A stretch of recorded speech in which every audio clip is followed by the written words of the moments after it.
இப்போ சென்னையில ரெண்டே பேருக்கு நடுவுல தான் போட்டி. ஒன்னு இஎம்ஐ, இன்னொன்னு ரெண்ட். போரூர், காட்டுப்பாக்கம். ரெண்டட் ஹவுஸ்னா உங்க ரெண்ட், அவங்க அசர்ட். ஓன் ஹவுஸ்னா உங்க இஎம்ஐ, உங்க assert. For bookings call 8682089820. Stepstone Viram Phase 2. காட்டுப்பாக்கம்ல premium 2 and 3 BHK apartments. Just 79 lakhs all inclusive. ஆதாரம்லாம் டேபிள்ல ரெடியா இருக்கு, உங்களுக்கும் கொஞ்சம் நல்லது நடக்கட்டும்ன்ற மாதிரி வெயிட் பண்ணிட்டு இருக்கேன்ற சொல்றாங்க. தோனி எப்படி பாரு, அதாவது உங்கள்கிட்ட ஆதாரம் இருக்குன்னா நீங்க சட்டமன்றத்தை சொல்லுங்க, அது என்ன எந்த நேரத்தில் அது வரும் அப்படின்ற மாதிரி கேட்குறாங்களா? எந்த நேரத்தில் வரணுமோ அவர் தான் முதல்வர் முடிவு பண்ணுவார். பாலம் கட்டினது ஆற்றுல அடிச்சுக்கிட்டு போயிடுச்சு. ஆற்றுல போன பாலத்துக்கு பதில் கேட்டால் ஒரு சர்க்கார் பேனரை கிழிச்சதுனால தான் இது ஒரு சர்க்கார் மாறிடுச்சு. 200 நிச்சயம்னு சொன்னீங்க, வெல்வோம் நிச்சயம்னு சொன்னீங்க. நீங்கள் சொல்கிறதுல என்ன நடக்குதுன்னு கேட்குறேன். அரசியல் நகர்வுகள் திருமாவை நோக்கி அப்படின்ற ஒரு கேள்விக்குறியெல்லாம் கூட போட்டாங்க. இன்னைக்கு அண்ணன் திருமாவனுடைய நோக்கம் என்னவா இருக்கு? தாவேக்காவோடு தான். தாத்தா ஒரு வீடியோ போட்டுருக்காரு, கொள்கையே இல்லாத ஒரு கொள்கைனா அது தாவேக்காவோட கொள்கை இருந்துட்டு போகுது. உனக்கு என்ன கொள்கை? ஏன் ஜெயிக்கல? 8.8% நீ 10 போயிருக்கணும், 12 போயிருக்கணும், 15 போயிருக்கணும், 50 போயிருக்கணும். ஏன் 3.99% வந்த? இந்த அதிகாரங்கள் நம்மளுடைய அண்ணன் தலைவர் தளபதியிடம் மண்டியிடம் ஒரு நாளைக்கு. அன்னைக்கு நீங்க அத்தனை பேரும் பதில் சொல்ல வேண்டிய அவசியம் ஏற்படும் நான் சொன்னேன்.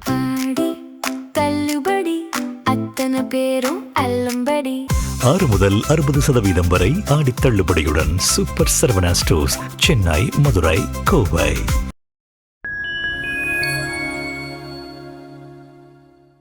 ஃபைன் டைம் நேயர்களுக்கு வணக்கம். இன்று நம்மோடு இணைந்திருப்பவர் தாவேகாவின் மாநில செய்தி தொடர்பாளர் திரு ஜலீல் அவர்கள். ஆனால் வணக்கம். வாழ்த்துக்கள். சட்டமன்றத்தில் முதலமைச்சர் திரு விஜய் அவர்கள் கொஞ்சம் டென்ஷன் ஆகிட்டாரா நம்ம தெரியல. ஆதாரம்லாம் டேபிளில் ரெடியாக இருக்கு, உங்களுக்கும் கொஞ்சம் நல்லது நடக்கட்டும்ன்ற மாதிரி வெயிட் பண்ணிட்டு இருக்கேன்ற சொல்கிறாங்க. தோனி எப்படி பார்க்குறீங்க? அதாவது ராம்சார் நிலத்தில் எதை வச்சு நீங்கள் கணக்கீடு செய்வீங்க? ஊழல் தான், வெட்ட வெளிச்சமாக தெரிஞ்சிருக்குது. நகராட்சி துறையில் என்ன வச்சு பண்ணுவீங்க? கேவலம் வெட்ட வெளிச்சமாக. டைம்ஸ் ஆஃப் இந்தியா எழுதுன கக்கூசில் 1000 கோடி 800 கோடிக்கு மேல் ஊழல் நடந்திருக்குது. டாய்லெட் கழுவுறதுல செவரே கட்டாமல் ஒரு படி மேலே போய் தஞ்சாவூரில் நடந்துச்சு, ஞாபகம் இருக்கா? அது நடந்தது.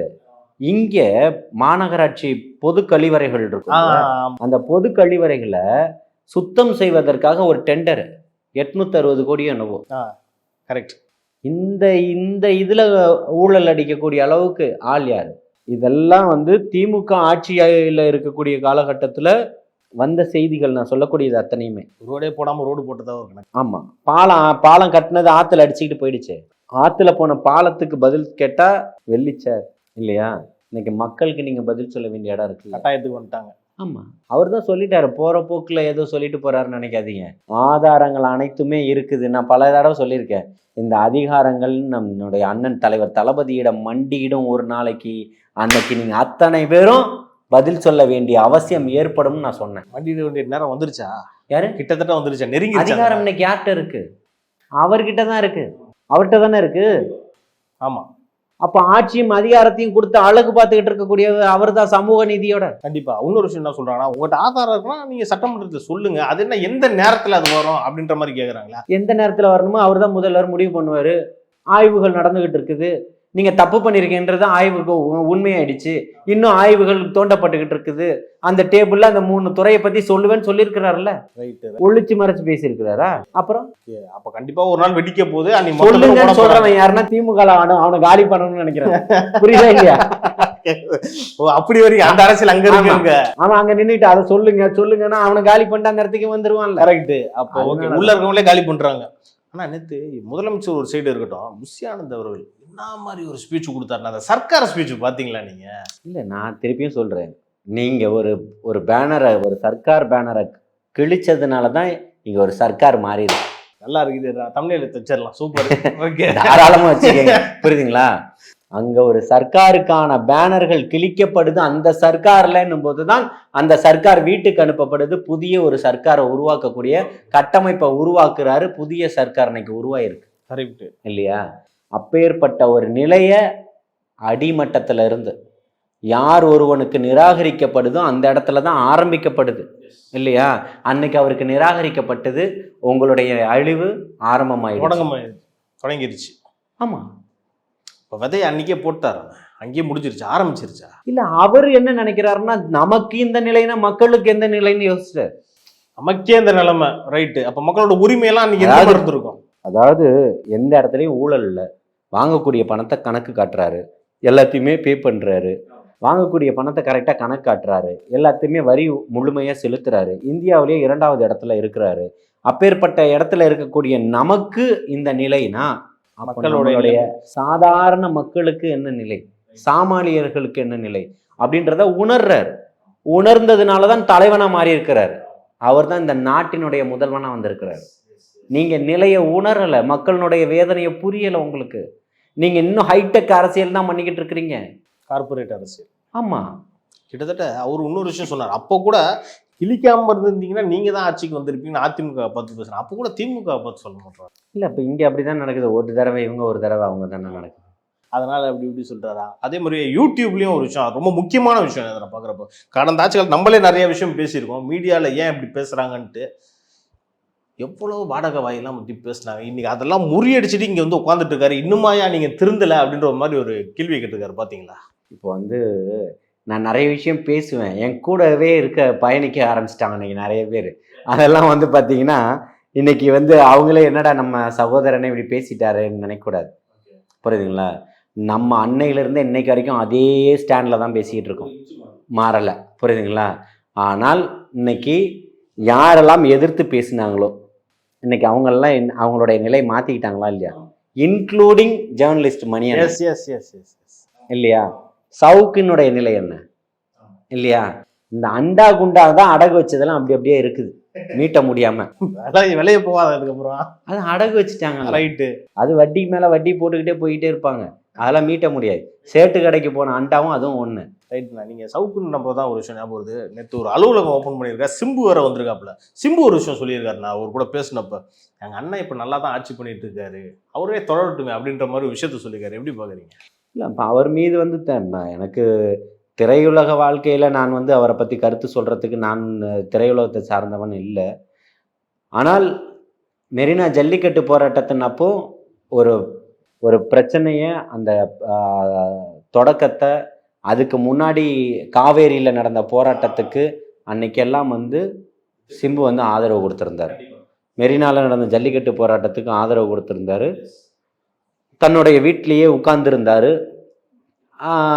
வீட்டு வெளியேன்னு நினைக்கிறேன், ப்ரெஸ் மீட் கொடுத்து. ஆமாம், ப்ரெஸ் மீட் கொடுத்துருந்தாரு. அப்போ வந்து அவருடைய நிலைப்பாட்டுக்களை சொல்லியிருந்தார்.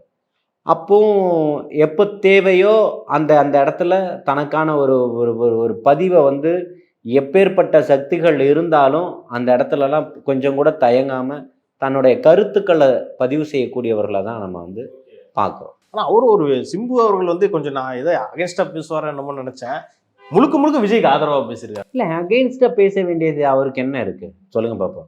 ஒன்றுமே இல்லை. இல்லை இங்கே அகெயின்ஸ்டாக இருந்தால் தானே நீங்கள் பேச முடியும். கரெக்ட். அதுவும் இல்லாமல் ஒரு படி மேலே போய் 3 மாதம் தான் ஆயிருக்கு, இப்போவே அவங்க விமர்சனத்தை வைக்கிறதுல தப்பு இல்லை. 3 நாள்ல இருந்து விமர்சனம் வச்சுக்கிட்டு இருக்காங்க, நல்லா புரிஞ்சுக்கணும். 3 நாள்ல இருந்து. ஆமா, வின் பண்ணிட்டாங்க அப்படின்னு அடுத்த 3 மணி நேரம் ரிசல்ட் ஓடிக்கிட்டே இருக்கும் போதுல இருந்து விமர்சனங்கள் தான் இங்க எழுந்துகிட்டு இருக்கு, ஒன்றும் பெருசாலாம் மாற்றம் கிடையாது. சரிங்களா? அப்போ வந்து இந்த விமர்சனம் வைக்கக்கூடியவர்களுக்கு குறைஞ்சபட்சம் அரசியல் அறிவு நாகரீகம் இருக்கணும்னு நினைக்கிறேன், ஆனா அது இல்லை. புரியுதுங்களா?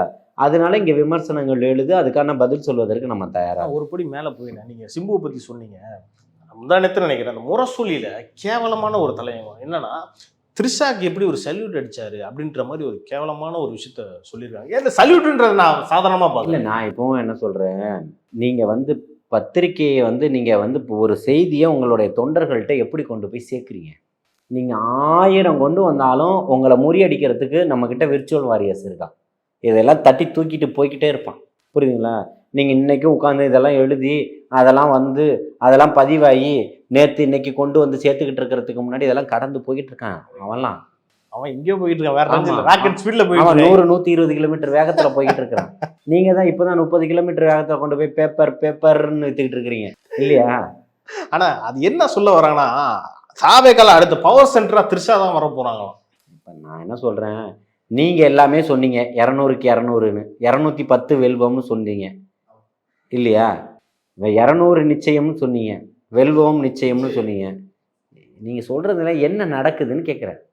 அன்பில் மகேஷ் தான் இந்த உலகத்திலேயே ஆகச்சிறந்த கல்வி அமைச்சரா நீங்க போற்றி பேசுனீங்க, நடந்துருச்சாரா?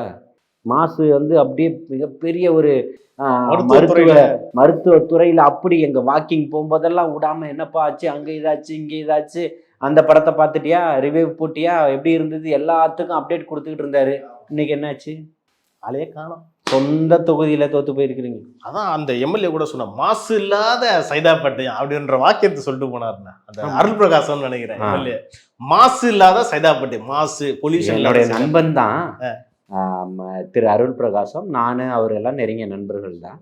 அதுதான் சொல்றேன், அருள் பிரகாசம் ரொம்ப ரொம்ப எளிமையான மனிதர், புரியுதுங்களா? எளிமையான மனிதர். மக்களுக்கு உதவி செய்யக்கூடிய இடத்துல இன்னைக்கு வந்து பார்த்தீங்கன்னா தினந்தோறும் 250 பேருக்கு உணவளிச்சுக்கிட்டு இருக்கு. தினந்தோறும் வள்ளலார் பெயரால் ஒரு ட்ரஸ்ட்டு வச்சு அந்த ட்ரஸ்ட்டுக்கு நான் போயிருக்கேன், புரியுதுங்களா? அங்கே வந்து அதாவது பசியில் வரக்கூடியவர்களுக்கு அங்கே போனால் வெயிலோ மழையோ புயலோ அருள் பிரகாசம் அவர்கள் நடத்தக்கூடிய, இது சைதாப்பேட்டையிலே எத்தனை மக்களுக்கு தெரியும்னு தெரியாது, புரியுதுங்களா? அருள் பிரகாசம் இதை ரொம்ப நீண்ட நெடிய நாட்களாக பண்ணிட்டு இருக்கிறார். இதெல்லாம் வெளியில வரல. அதாவது தன்னை விளம்பரப்படுத்திப்பதற்காக தானே ஒருத்தன் இதெல்லாம் தேடணும். இங்கே தலைவர் தளபதியினுடைய பிள்ளைகளாகவும் தம்பிகளாகவும் இருக்கக்கூடியவர்களுக்கு எதுக்கு தங்களை பற்றிய விளம்பரம்? தேவையில்லை. அதுதான் நடந்திருக்கு. ஆமா, இப்போ பப்ளிசிட்டியை வச்சு போன ஆட்சியில் நடந்த இந்த சீனே இங்கே கிடையாதுங்கிறீங்க. மக்களுக்கான பணி மட்டும்தான் இங்கே முதற்கண். இன்னைக்கு ராத்திரி 2 மணினாலும் போய் அருள் பிரகாசத்தை கூப்பிட்டா எந்திரிச்சு வருவார். ஓ, அப்படிப்பட்ட எம்எல்ஏ இருக்காங்களா? ஆமாம், எல்லாருமே. இப்போ நீங்கள் அமைச்சராக இருக்கட்டும், தம்பி சரத், ஆமாம் இல்லையா, மனிதவள மேம்பாட்டுத்துறையினுடைய அமைச்சராக இருக்காரு. ராத்திரி 10 மணிக்கு ஒரு ஃபோன் பண்ணுங்க, 11 மணிக்கு ஒரு ஃபோன் பண்ணுங்க, கூப்பிடுங்க. ஓ, எடுத்துருவாரா? நம்ம பெரம்பூரில் தம்பி சிவா இருக்கிறார்ல, மாவட்ட செயலாளர், அவர் ஒரு நாள் சொல்கிறார், ஆனால் 3 மணிக்கு ராத்திரி ஒருத்தர் ஃபோன் பண்ணி ஸ்டம்பில் தண்ணி வரலன்னு சொல்கிறாரு. நன்று இப்படிலாம் இருக்காங்களாண்ணா? நான் கூட திமுக தான் இந்த மாதிரிலாம் இருப்பாங்கன்னு நினச்சேன். எந்த மாதிரி? இந்த மாதிரி மக்களுக்கு உதவுறாங்க எம்எல்ஏலாம். நீயே சிரிச்சிட்டீங்க. மக்களுக்கு உதவுறாங்களா? எந்த காலத்துல? இல்ல, ஒரு கற்பனையா சொன்னேன். கற்பனைக்கு ஒரு அளவு வேண்டாமா? கனவா இருந்தாலும் நியாயம் வேணாம். அதெல்லாம் மக்களுக்கு உதவுவது, அதெல்லாம் வந்து அதாவது நம்ம திமுகவை பத்தி பேசணும் அப்படின்னா இன்னைக்கு நிறைய விஷயங்களை பேசணும். அதே தான் தாவேக்காவோட தான் நான் பயணிப்பேன்னு இன்னைக்கு அண்ணன் சொன்னதுனுடைய முன்னாடி என்ன பேசினார் அண்ணன்? இன்னைக்கு பாருங்க, மாறி இருக்கு. இன்னைக்கு அரசியல் நகர்வுகள் வந்து திருமாவை நோக்கி அப்படின்ற ஒரு கேள்விக்குறியெல்லாம் கூட போட்டாங்க. இன்னைக்கு அண்ணன் திருமாவனுடைய நோக்கம் என்னவா இருக்கு? தாவேக்காவோடு தான். ஏன்னா தாவேக்காவுக்கு தான் அந்த மார்க்சிய சிந்தனை இருக்கு. இன்னைக்கு சமூக நீதி புரட்சி அதை இருக்கு. கரெக்ட். ஆனா நீங்க தான் இப்படி சொல்றீங்க. நேத்து சாப்பிட்ட ஒரு வீடியோ போட்டுருக்காரு, கொள்கையே இல்லாத ஒரு கொள்கைனா அது தாவேக்காவோட கொள்கை தான். இருந்துட்டு போகுது. உனக்கு என்ன கொள்கை? ஏன் ஜெயிக்கல? நீ ஏன் ஜெயிக்கல? நீ கொள்கைவாதியா? நீ ஏன் ஜெயிக்கல? 8%, 8.8% நீ 10 போயிருக்கணும், 12 போயிருக்கணும், 15 போயிருக்கணும், 50 போயிருக்கணும். ஏன் 3.99% வந்த? இல்லை, போயிடுச்சு. இன்க்ரீஸ்மெண்ட்லாம் ஆயிட்டு தான் இருக்கு. எப்போ அது இன்க்ரீஸ் ஆகிட்டே போகுது. ஆமா, நீங்க அடுத்த தேர்தலை எதிர்நோக்கி காத்திருக்கிறதே திரள் நிதி திரட்டுவதற்காக தானே. அப்ப அந்த 5 வருஷம் கேப்ல இதுதான் நடக்கும். வேற என்ன நடக்கும்? இன்னைக்கு திமுக காரன் பங்காளி ஆயிட்டாங்க. உங்களுக்கு சரத்குமாருக்கும் உனக்கும் ஒரே ரத்தம் தான் ஓடுது. புரியுதுங்களா? இப்போ நயினார் நாகேந்திரன் நீங்களும் மாமனும் மச்சானும் ஆயிட்டீங்க. ஏன்னா அப்புறம் இப்போ சீமான் வீட்டுக்கு அனிதா ராதாகிருஷ்ணன் தாய்மாமன் சீர் கொண்டு போய் சேர்த்துக்கிட்டு இருக்கிறாரு இல்லையா? ஆனால் அதே சீமானு திமுக தலைவர்ல கண்ணா பின்னான்னு காதில் கூட கேட்கவே முடியாத வார்த்தைகளால் அசிங்கமாக பேசி திட்டுவாப்புல. ஆனால் நீங்கள் எல்லாரும் இன்னைக்கு ஒன்றுன்னு நீங்களே வெளிப்படையாக காட்டிட்டீங்க. அதில் கூட சொல்லியிருப்பாரு, அடிக்கடி கொள்கையை மாற்றிக்கிட்டே இருப்போன்னு. பார்த்தீங்களா இல்லையா? இப்படி காரம் மாத்துற மாதிரியா? அவர் எல்லாத்தையும் மாற்றுவார். வேணாம் அடுத்து ஏதோ மாத்தேன்னு சொல்ல வருது. இல்லை, நான் ஓப்பனாக தான் பேசுகிறேன். நீங்கள் பீப்பெல்லாம் போட வேண்டாம். அந்த வீடியோவை சின்ன அப்போ 5 வயசு குழந்தையிலேருந்து 50 வயசு வரைக்கும் 60 வயசு வரைக்கும் யாரெல்லாம் பார்க்குறாங்களோ பார்க்கட்டும். ஓகே, நான் நிறைய ஒரு கேள்வினா, இண்டிபெண்டன்ஸ் டே அன்னைக்கு நயினார் நாகேந்திரன் ஒரு விஷயத்த பேசியிருந்தாரு. இந்த அப்பானா நீ அங்கே போய் கேளுன்ற மாதிரி, இந்த மாதிரி வார்த்தைலாம் என்ன? ஒரு கட்சியோட தலைவர்னு அவரு. நான் என்ன கேட்குறேன், நீங்கள் பழசு, ரொம்ப பழசு, அறுத பழசு. ஆமாம், இந்த வேர்டிங் இந்த இவரு எப்போ சொன்னார், நீங்கள் எப்போ சொல்லியிருக்கணும்? இதுக்கு நீங்கள் ரிப்ளை எப்போ கொடுத்துருக்கணும்? 3 மாதம் யோசிச்சுட்டு வந்து சொல்கிற இப்பெல்லாம் ரிட்டையர்டு தேவா. புரியுதா இல்லையா உங்களுக்கு? இப்போ நார்மலாக அது அவங்க கட்சி அவங்களுடைய நிலைப்பாடு. பட் வந்து அக்கா தமிழிசை இருந்தாங்க, அந்த பிஜேபியோட ஃபோர்ஸ் எப்படி இருந்தது? அக்காவை ட்ரோல் பண்ணா கூட பிஜேபி வளர்ந்துகிட்டு இருந்தது. ஒரு மீடியா பேச முக்கியம். பிஜேபி இப்ப தாமரை வளர்ந்ததுன்னு அக்கா வந்து அணைக்கட்ட மேல நின்று பேசினாங்களா இல்லையா? அதுக்கப்புறம் எல் முருகன் வந்தாப்புல, அதுக்கப்புறம் என்னென்னவோ ஆச்சு, பெரிய ஒரு கிரௌடை வந்து ஃபார்ம் பண்ணி காட்டினாங்க. அதுக்கப்புறம் அண்ணாமலை வந்தாரு, நீங்க மறந்துட்டீங்களே அவரு? ஆமா, பெரிய தலைவர். இப்போ புரியுதுங்களா? அண்ணாமலை வந்தாரு. அண்ணாமலை வந்தப்போ ஒரு பெரிய ஒரு மிகப்பெரிய ஒரு மாற்றத்தை பிஜேபிக்கு ஏற்படுத்தி கொடுத்தாரு. அதில் ஒன்றும் நிறைய ஒரு க்ரௌடை கொண்டு வந்து சேர்த்தாரு இல்லையா? இன்னைக்கு போயிட்டாரு. நீங்கள் போய் நின்று உங்கள் தொகுதியிலே தோற்று போயிட்டீங்களே, மனசுலாம் புண்ணா இருக்குதுங்க. இப்போ இவர் என்ன சொல்கிறாருன்னா, நான் தோற்று போயிட்டேன், சீமானு தோற்று போயிட்டாரு, இந்த பக்கம் ஸ்டாலின் தோற்று போயிட்டாரு, எடப்பாடியும் தோத்து இருந்தாருன்னு வச்சுக்கோங்க. இப்ப எடப்பாடி என்ன சொல்றாருன்னா, எப்ப எல்லாரும் தோத்துறீங்க, நான் மட்டும் ஜெயிச்சிட்டேன்பா, இதெல்லாம் ஒரு பொழப்பா, இதெல்லாம் ஒரு பெருமையா, அப்படிதான் சொல்லி விளையாடிக்கிறாங்க இன்னைக்கு. அவ்வளவுதான். சீரியஸ், எல்லாம் ரிட்டையர்டு, அவுட் ஆனது கேஸ் எல்லாமே. இதெல்லாம் மக்கள் இன்னைக்கு மிகப்பெரிய ஒரு மாற்றத்தை நோக்கிய பயணத்தை இன்னைக்கு விரும்புறாங்க. மக்கள் இன்னைக்கு உணர்ந்துகிட்டு இருக்கிறாங்க. இன்னைக்கு 25 லட்சம் ரூபாயை காப்பீட்டு தொகையாக கொடுக்குது ஒரு அரசாங்கம்னா, ஒன்றியத்துல எந்த அரசாங்கம், எந்த மாநில முதல்வர் இது வரைக்கும் இப்படி அறிவிச்சிருக்கிறாரு? இல்ல, கிடையாது. சூப்பர். அப்ப இன்னைக்கு எந்த நிலையிலும் போகக்கூடிய உயிர்களை மீட்டு எடுத்து கொண்டு வந்து இன்னைக்கு நிறுத்திடலாமா இல்லையா? நான் கிட்டத்தட்ட 60க்கும் மேற்பட்டவர்களுக்கு, குழந்தைகளுக்கு, பெரியவர்களுக்கு இருதய அறுவை சிகிச்சையை நான் வந்து பண்ணி கொடுத்துருக்கிறேன், இலவசமாக பண்ணி கொடுத்துருக்கிறேன். பல ட்ரஸ்ட்டுகளுடைய உதவியினால பண்ணி கொடுத்துருக்கிறேன் நிறைய பேருக்கு. இந்த கிட்டத்தட்ட ஒரு 15 ஆண்டு காலங்களில் நான் இவ்வளோ பேருக்கு பண்ணி கொடுத்துருக்குறேன். ஒரு சிலர் தவறி இருக்கலாம், நிறைய பேர் சின்ன சின்ன குழந்தைங்கள்லாம் இருக்கு. எவ்வளோ உயிரை காப்பாற்று. ஒரு 3 வயசு குழந்தையோட பையன் வந்து அவருடைய அந்த குழந்தையோட அப்பா வந்து சொல்கிறாரு, திடீர்னு வந்துட்டு எங்கள் தெய்வம் மாதிரி என் குழந்தைய காப்பாற்றுங்க, காப்பாற்றுறதுக்கு தெய்வம் தான் வரணும்னு இல்லை, நம்மளை மாதிரி மனிதர்களும் இருப்பாங்க அப்படின்னு சொல்லிட்டு உடனடியாக அந்த குழந்தைக்கு சிகிச்சை 1 வாரத்திலே சிகிச்சை மேற்கொண்டு அந்த குழந்தைக்கு அறுவை சிகிச்சை முடிஞ்சு, நான் சொல்லக்கூடியது வந்து கிட்டத்தட்ட ஒரு 7 ஆண்டுகளுக்கு, ஆமாம் 2020ன்னு நினைக்கிறேன், இன்னைக்கு 6 ஆண்டுகளை கடந்துருச்சு. இன்னைக்கு கொஞ்சம் பெரிய பையனாக இருப்பான்னு நினைக்கிறேன். வாழ்த்துக்கள். அந்த மாதிரி வந்து இவ்வளோ பேருக்கு பண்ணிக்கிட்டு இருக்கோம். இன்னைக்கு ஒரு முதல்வர் வந்து 25 லட்சம் ரூபாய் இன்னைக்கு கொடுத்துருக்கிறார்.